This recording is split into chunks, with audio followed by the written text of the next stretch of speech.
How to fix Google Drive app crashing. To fix the Google Drive's app crashing, first of all, make sure that you have a strong Wi-Fi connection. If you don't have one, try switching to a better network. And also make sure that you turn off all the VPN services on your device. Then, head backwards and open your device's app gallery. From here, locate the Google Drive application icon. Once you locate it, go ahead and long press the icon itself, tap on this I option. From here, you'll be sent to the app info panel. Now scroll down until you find the storage option. Go ahead and tap on this clear cache. And once you clear the cache, all the corrupted files within the application should be removed.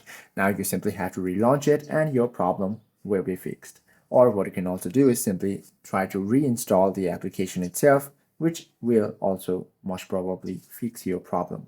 Hope this video helps you out a lot. If you have any questions or queries, do comment down below.